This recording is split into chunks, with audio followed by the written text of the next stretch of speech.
Hi, it's Tony from CassetteCombat.com. Now, you know that you're getting popular when the comments of your YouTube videos start filling up with morons with nothing better to do. You know, the kind of guys that would seemingly walk into a Hell's Angels bar and go, Harley Davidsons are all rubbish, I prefer Hondas. You know, them kind of people telling me that cassettes are rubbish and why would you ever use them when digital's so much better. Well, to them I say the same thing as this. In your garage, you might have a brand new BMW, and you might also have an old Ford. Why would you ever drive the old Ford when you've got a BMW that's more modern and better than it in every way? Because that old Ford has some soul.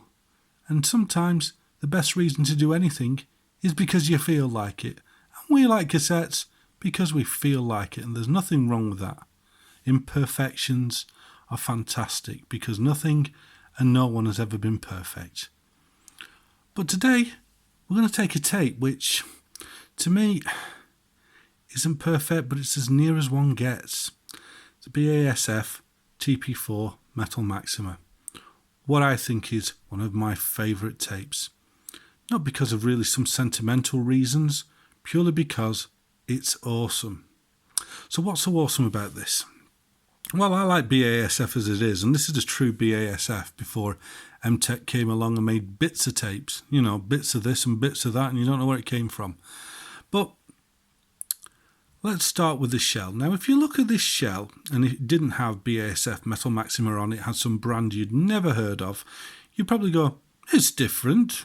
I wouldn't say it was gorgeous, but it's different. It's okay, I guess. But beauty is more than skin deep with this cassette.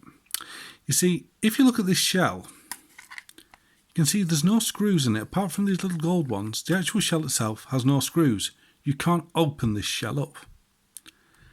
And why is that a good thing? Well, here's the thing. If you think about a cassette shell with screws in, you've got screw heads.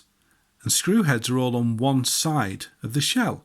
And screw heads are heavier than the rest of the screw. So essentially, say, for example, you've got all the screw heads on this side. This side of the shell will be heavier than the other side. That leads to a bit of instability. I know it's only small and probably can't be sensed, but it is there. Sonically welded shells don't have that instability.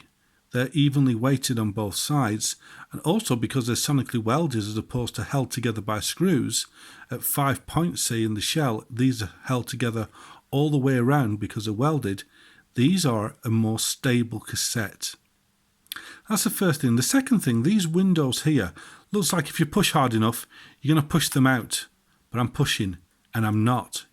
Because these are actually injection molded at the same time as the opaque stuff. So this is technically one piece.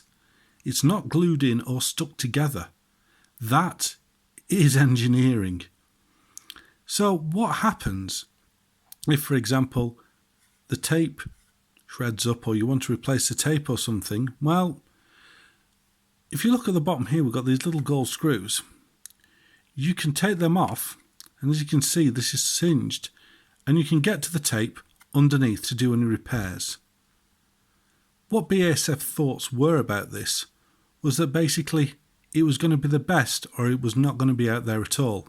So once they put the best tape in here, their best metal tape, that's it, it's in there, and it's not coming out because it shouldn't need to, because this is maybe not the prettiest shell or the heaviest shell, but it is possibly the best shell ever put on a cassette. On top of that, this is also resistant to up to 85 degrees of heat. So what we've got here is a shell that can survive high heat, is torsionally so rigid, and it's packed with BASF's best metal tape. How could this not be a superb tape? And the answer is it couldn't. It is superb. It is absolutely superb. If you're going for sonics, I can't think of a better cassette than this.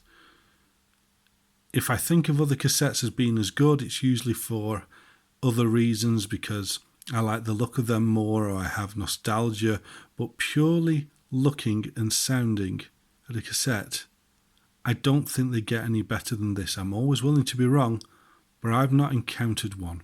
This is as good as they get. So now I'm not going to record on it for you. I'm not going to put you through biasing. I've already got this recorded, and we're just going to enjoy how good this amazing cassette can sound.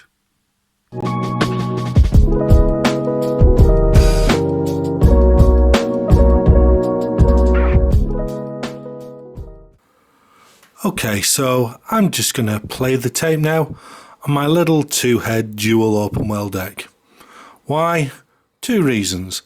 One, it's to prove that if you make a good recording on a good recording deck on a good tape, it doesn't really matter where you play it back, because you won't be flicking monitoring between source and the tape to compare any little imperfections. You'll just end up with a recording that'll be one of 2 things, good or bad. And if it's good, be good whatever deck you play it on. So I might as well play it on a deck that's as pretty as this. So no more commentary. I'm just going to take the Maxima and I'm just going to put it in the deck, and you can listen to it yourself as to how good it really sounds. Enjoy.